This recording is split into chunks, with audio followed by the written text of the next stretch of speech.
Hello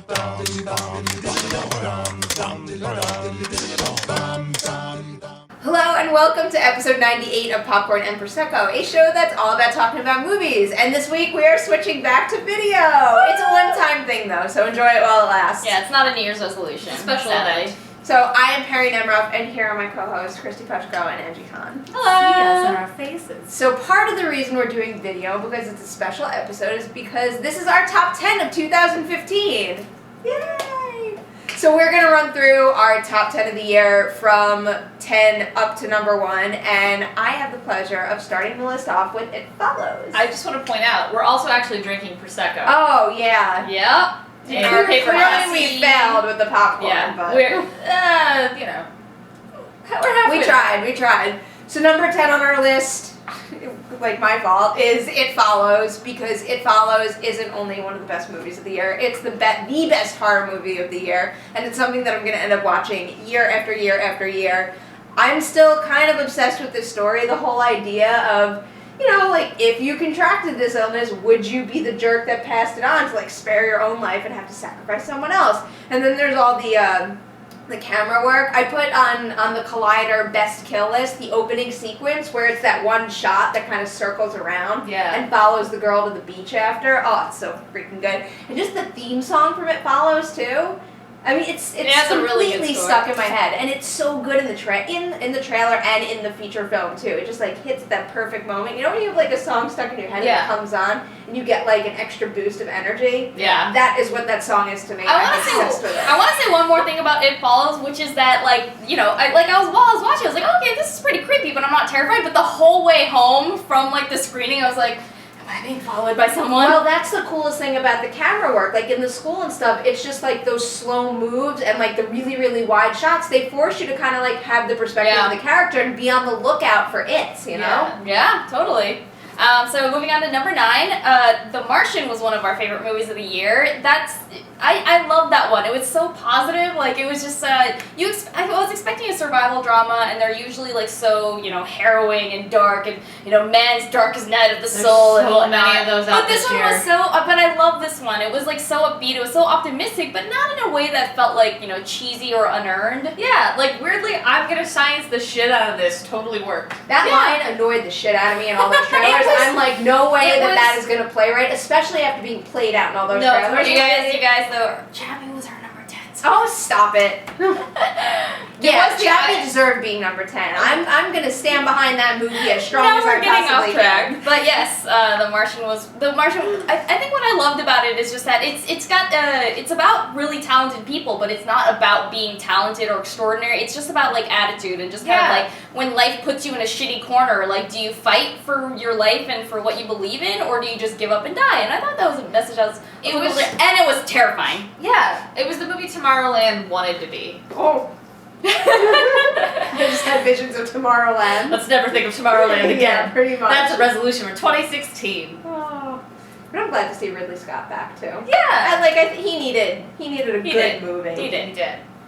All right, so we're moving on to the next one. Is Room. That was like at one of the top spots of my list. I'm obsessed with Room. I was really obsessed with the book too, and after reading the book, I didn't quite understand how they'd ever turn it into a movie that would be as good.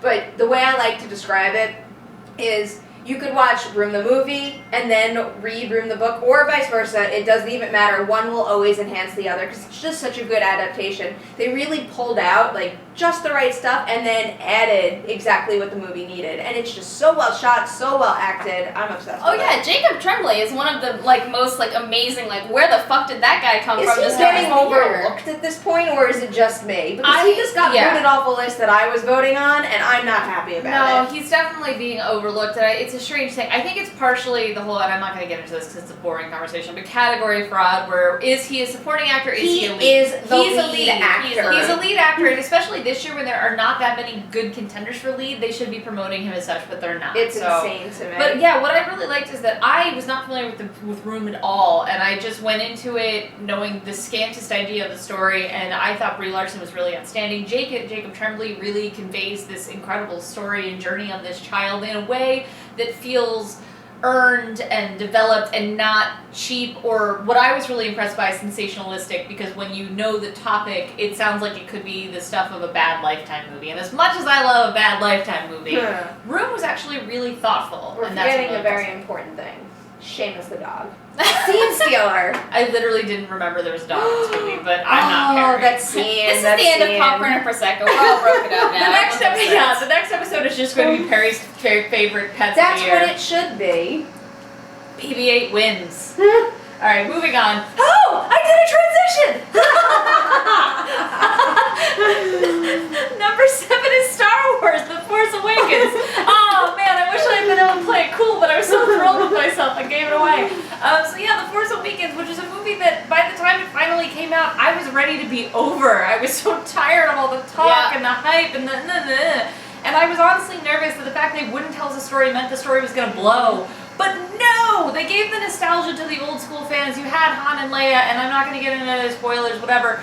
But what was really cool was you had this new cast of characters, and Rey and Finn and Poe and Kylo. And BB-8! And BB-8. They're outstanding. They were so much fun that this made me a Star Wars fan, where I've never been one This before. was such a missed opportunity because we were recording in my apartment and we could have had like a whole I was just Star thinking Wars that, display. It's true. Oh, She that has lots of sucks. things. I mean, I will imagine Star Wars. Yeah, Larry lots has a of shit it. ton. But going back to BB-8 really quickly, and in a serious manner, so like when BB-8 came up in the teaser trailer, obviously I was going to be like, holy shit, this is the cutest thing ever. I love him before I even see the movie. But the coolest thing is when we did see the movie, he wasn't just a cute creature put in the movie to sell merchandise. It was a very capable character. It was like a droid that felt part of the team and very necessary to the mission. Yeah, and I watched the Star Wars movies really late in life, for being in my 30s. I watched them as a teenager, and so I thought they were fun, but I didn't have that deep connection. And what's fun about this is that it made me feel like a kid, and like, I got so caught up that I was literally looking at children's versions of coloring books in Star Wars while I was in line at like Christmas shopping, so I was just like, I mean, these pictures of Rey are pretty badass, so.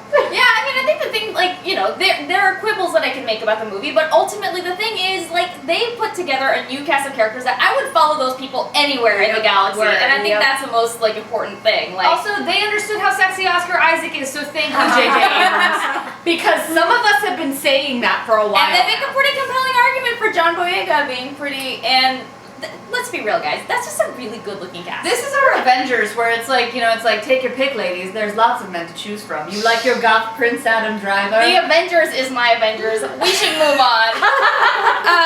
Yeah, so, number 6, What We Do in the Shadows. That's, speaking of the Avengers, the guy that directed What We Do in the Shadows is going to direct Thor Ragnarok. Yeah. But anyway, That's happening. That's a real thing. so What We Do in the Shadows sounds like such a terrible idea because it's like, oh, it's a mockumentary, and you're like, okay, and you're like, it's about vampires, and you're just like, okay. It's because you automatically But it's picture like the hilarious. haunted house version of You this picture movie. the most low-budget movie, but the practicals in this are so fucking good. And I got the DVD for Christmas, and watching the special features on how they do the effects was so exciting as a film fan. To be like, right, yes, go on. Like, it was really cool.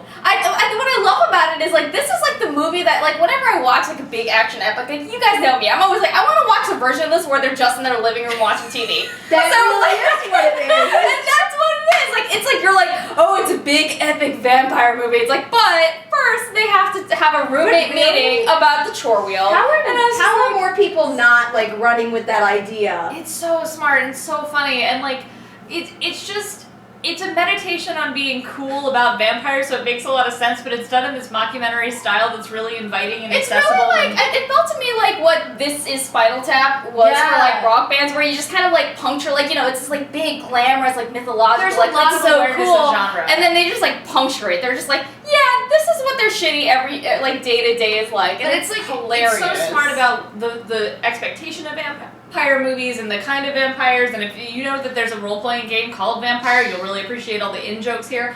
And watching it again and again, like I watched it again the other day, and I was still cackling. It's so funny. My mind is kind of spinning out of control with the living room idea. Like, you could have superheroes, you could have slashers. I will watch amazing. any movie. But you know what I about, really want? I want a What We Do in the Shadows TV show. Because I know Yes. they were talking about making a sequel. spin-off A sequel of the with the werewolves.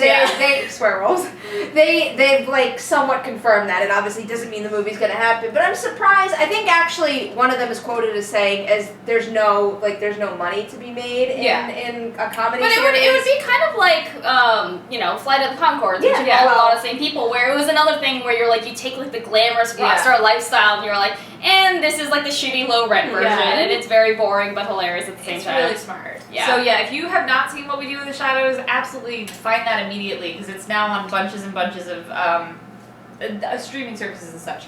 So we're gonna move on to a movie that made 2 of our lists and made 1 of our lists for hating it super much. Crimson Peak. And if you're wondering why it's so high, it's because Angie and I really dug it. So we don't care what Perri says. I lose. So Crimson Peak is Guillermo del Toro's gothic horror movie, but it's also more of a gothic romance. So it's more like Jane Eyre. The way I'm going to describe it is, it's Jane Eyre with ghosts, not so much like, The Conjuring with romance. Which I was It basically is Jane Eyre if the ghosts were real. Like, spoiler alert for Jane Eyre. Sorry, guys. Flashback to me. At 14, I was a spooky kid who read a bunch of romance and vampire novels, so this shit was totally up my alley. I thought it was so fun and weird, and Jessica Chastain. If I ran the Oscars, Jessica Chastain would get a supporting nod because she... Oh, no, it's so over the top, but it's perfect. And her It's like costume, Eddie Redmayne in Jupiter Ascending. It's just insane, but amazing. Yeah. Perri hated it so much, you just walked Perri away. has to go get her chapter book and come protest. on. That's what's happening. Dissension in the Sorry, ranks. keep talking about Crimson Peak. Oh shit, I wish I had a Crimson Peak art book. This episode is definitely brought to you by Prosecco. I'm wearing Crimson Peak perfume. That's real facts, guys. Real facts. But yeah, so Crimson Peak, it's super weird and it's niche and I get that, but I loved it. Oh, and my next one. Okay, so this is one of my personal favorites of the year. It came real high up on my list. Our number 4 is Ex Machina, which was the directorial debut of Alex Garland, which is insane. He's written a bunch.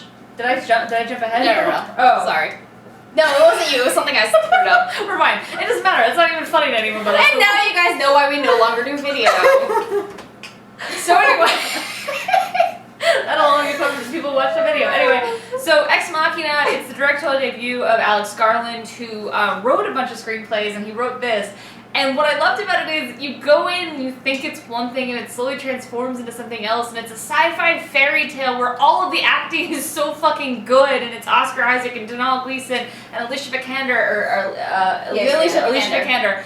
And it's a, it's sexy and weird, and by the time Oscar Isaac is doing a disco dance, I was just like, well, this movie is one of the greatest ever. This is another movie that understands just how hot Oscar Isaac is. But it weirdly makes him like a gross bro dude, and yet, guys, I don't know. I feel really weird about it. I made a list for Pajama about the hottest roles, and I was like, Angie, I feel like I can't make Ex Machina number 1 because he's sort of rapey. But it's a movie that, like, after I saw it, I enjoyed it while I was watching it, but it was also something that just stuck with me. Like, I kept thinking about it and I kept talking to people about it and, wanting to tell people about it, and stop making that face. I walked out of my first screening kind of, lukewarm on it. I gave it a pretty positive review, but, I had seen it at South by, and everyone was like, oh, Ex Machina, Ex Machina. I'm like, it was good, but, calm the fuck down. But then I did an interview with the VFX guy for it, so I watched it again, and I'm like, this is kind of good. And then I watched it again. The VFX are amazing. Isn't that incredible? And just the whole process of how they do that just blows my mind. Totally. I assumed they had a big budget, but they actually shot it not expecting to be able to do as much VFX on the main character as they did. Yeah. And then basically the distributor saw it and they're like, we'll give you some more money to make this prettier. Yeah.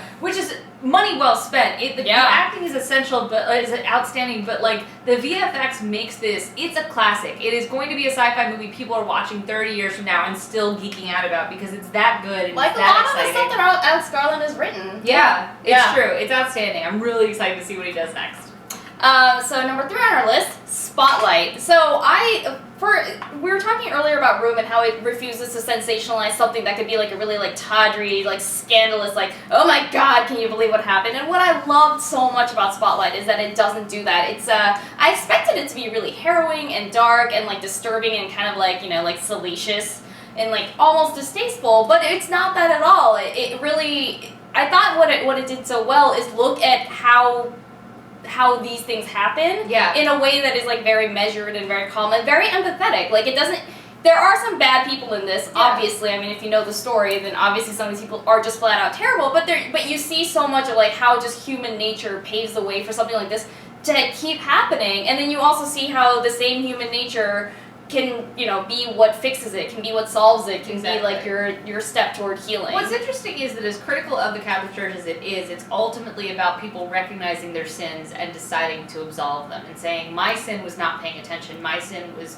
basically complying with this conspiracy, and I refuse to. And I thought that was a really moving message, especially having grown up Catholic. I feel like the movie spoke to me on a level that was really shaking.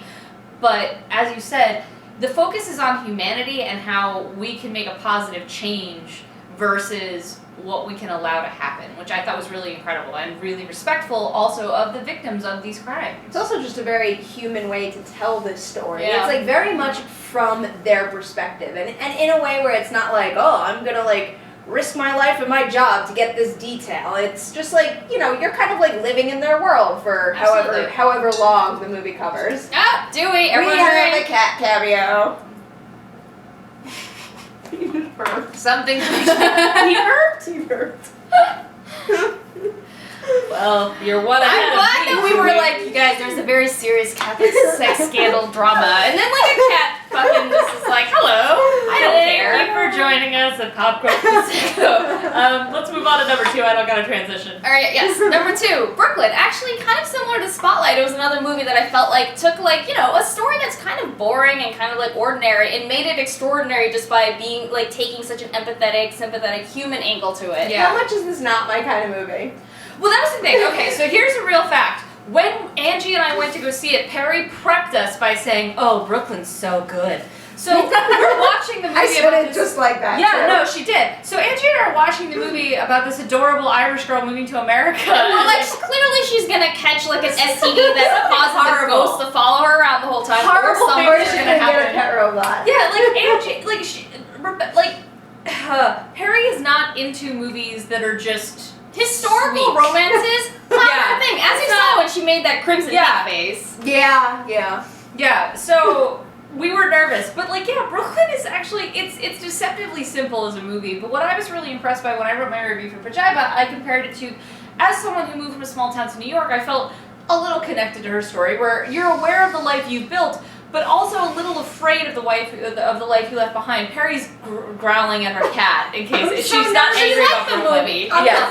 But yeah. He's gonna step on my Dewey's like, laptop. maybe I'm gonna mess with your computer. But what I thought was really impressive about Brooklyn is it speaks to that story. When I posted my review of Pajiba, a lot of people who actually moved to other countries said that the movie felt very familiar to their own experience, and they felt very connected to that. So I think the filmmakers did an incredible job. And Saoirse Ronan slays in this movie. Yeah. She does, but I will say, like, her I expected to slay. Emery Cohen to me was like the real, like, oh my god, where did this guy Dude, come from? I get the Amazing. biggest kick out of him because I interviewed him at TIFF, and like, have you seen that? He's just like, he's like such a pro. Because one of my questions, because it actually speaks to a point you just made about like just the idea of connecting if you Yeah. have gone through that experience moving away. But like, I obviously haven't. But anyone can relate to the idea of being Yeah. homesick. So at the junket, I Yeah. asked them all, you know, what they get homesick for, and then how they overcome it. He said something like, "Get homesick from bros, my mom's biscuit," and I'm just like, dude, you're amazing. You're a very good actor. Keeping you. I had But no seriously, idea. like, he's in it, and he has, like, such a role that, like, you know, it could have been, like, a really boring, flat role, but, like, it gives it so much warmth and so much humanity, and you just root for him, and you Yeah. like him, and, like, you know, I'm not to downplay anyone else's role, but, like, Saoirse Ronan, like, Donald Gleason, like, we already knew they were gonna be good. We've seen them in other stuff. Yeah. Emery Cohen, he's been in a few other things, but I don't think he's had, like, that big No. breakout role, and I'm hoping that this will be it for him. Yeah, I want him to get like one big action project so that everyone knows him and then he can do whatever he wants. Yeah, Marvel, if you're listening, because apparently clearly that's they're how watching. the Yeah, Works, right? so. Yeah, no, I mean, I assume that we're on all the top directors' is that not what's happening? All right, so we ready to move on to number one? Number one. Okay, you guys wait. have to know what number one is. Yeah, you have 2 seconds This was to number guess. one on all 3 of our lists. There aren't that many. There actually a lot of these didn't make all 3 of our lists, but this one not only made all 3, but was our number 1 for all 3 of us. You can guess. Rose. Yeah! I love this movie, and I say it in a video we're putting up in Collider. Like, that's probably why I'm going to say this first. But I had never seen a Mad Max movie, and when I first heard about Mad Max Fury Road, I'm like, psh, whatever. I'll see what I have to. I didn't care. Yeah. I went into that screening and I came out like a different person, like a wannabe female road warrior. Yes! I want to be Furiosa if I had the nerve to shave my head. But no, it's not. But I'm obsessed with this movie for like... She likes her bangs too much. I do, Yeah. for like a million reasons. I mean, you could just go down the list. The performances are great. The dialogue is just like through the roof with how much they convey with so little speaking, which is like kind of unheard of. I think one of the things that really stood out for me with Mad Max Fury Road is how cinematic an experience it is. It really is a movie that tells a story in a way that no other medium can, because so much of it is just through like visuals and sound and like, you know, like not to take anything away from like the other movies that we talked about liking, because they're very cinematic too, but like, you know, they're like stories that you can see, like, okay, I can see how you would tell that another medium kind of have the same effect. Like, Mad Max is not that. Like, I walked out of it, it's almost like a silent film at times, because so much of it is just like, this is happening, action is happening, like, you know, even the way the characters are built are not just like mesmerizing quality too. It's like the beat of all the music and the score, it just like catches you. Editing is outstanding. What I find really cool is that George Miller hired his wife who cuts documentaries. She'd never cut an action movie before, and she was like, no, I've never cut an action movie. I'm not going to do this. Like, the stakes are too high. And he's like, I want you to cut this, because one, he trusted her, obviously, but two, he didn't want it to look like other action movies, which is also why they picked the color scheme they picked, and why they, like, it's just such an extraordinary movie. I got a book from a book called like The Art of Mad Max, and like I could spend hours looking through it. And it talks about all the concepts. And you can give that one to me too, right? Nope. I gave her Chappie. This one's mine. It was like a movie that was decades in the making that everybody assumed was going to be terrible because all the reports were it's taking too long. The talent is furious. Tom Hardy was notoriously like sick of making this movie, which when you watch, you're like, no, I get that. I get that.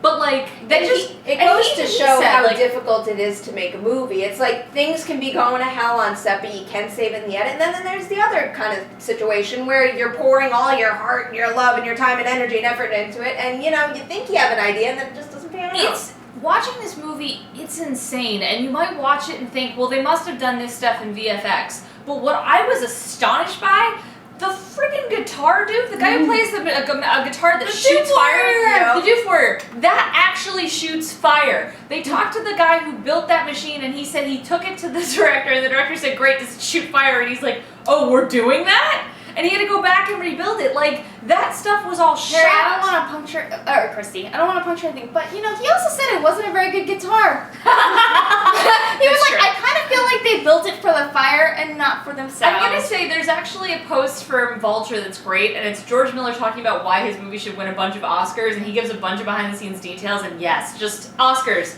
Like, the thing is that realistically, the Academy hates genre stuff, they don't get it, and this is a weird goddamn movie. God, I hope it, like, just kills it. But you know, it's gonna be like the kind of movie that, like, it doesn't matter almost if it wins awards, because it's gonna be the kind of movie that in 10 years, 20 years, 30 years, people are still gonna be talking about and looking at, which, you know, is not the case for all Oscar-winning movies. I think it's like Lawrence of Arabia, it's like 2001: A Space Odyssey. It is a cinematic, operatic experience that is best experienced in theaters, but what I was very surprised by was I got a screener of it, which I was super stoked about, and I kept just rewatching instead of watching the other movies I hadn't seen. It still works on the small screen. Like, there's a moment in the end with Nux that I'm not going to spoil in case you for some reason haven't seen this movie yet, but Nux has a line toward the end that just wrecked me watching it. It got me back on the same Nicholas exact Hoult thing train. when you're watching the promo material. It's like, I'm watching promo material at this point because I'm editing with it. Yeah. That is months and months old. It was meant to, like, excite you to see the movie for the first time, but every time I put one of those on, I can't stop watching it. I remember the first time the trailer hit, because we were in Hall H at Comic-Con, and, like, you know, no one had heard anything good about this movie. A lot of people had barely even heard of this movie. Oh, people were already writing this off as an albatross. Yeah, and then, like, you know, so then, like, Warner Brothers has their big presentation, and they start off with, like, this presentation of everyone's like, what is this? And then everyone's just like, holy shit, what is this? Like, it just brought the house I down. actually remember beforehand, you and I had heard it was really good, and we were talking, being like, I don't know, I really like Mad Max, so who's gonna care? And then we saw it, and we're like, Never mind. Forget everything we've said. Let's go again and again. And we did actually. Yeah. We went like 3 days later. Oh god, Yeah? I think this is the movie that I saw the most amount of times in the theater this year. It's amazing. Yeah. It's just. It is that good. Yes. All right. Yeah. So we all good? Yes. That is our top 10 of 2015. Thank you guys so much for watching. You guys know where to find us. You can catch us on iTunes, where we would like you to subscribe, rate, and comment. That would be very helpful. We also have our Twitter account, Popcorn Prosecco. You can like us on Facebook. We have our website, popcornprosecco.com, and then all three of us are all over the internet as well. Who wants to go first? I'll go first and we'll go this way. Does that make sense? Because we're at a circle table. I just love having a table to do this on. Alright, so I'm Kristy Puchko. I can be found at Kristy Puchko on Twitter, and I write all over the internet, but you can find career highlights at decadentcriminals.com. You can find me on Twitter at AJHAN, and I write for slashfilm.com. And you can find my writing on Collider.com, and my Twitter handle is Perri Nemiroff. So thank you so much for watching this episode, and we will see you next time. And Happy New Year! Cheers to 2016! Hey! Yay! Just pretend you can hear the clinks. We're boring the Clink, deputy. clink, clink, Mine's clink. empty. Oh, so yours is Come on, live. Prosecco! Oh, what a day! What a lovely day!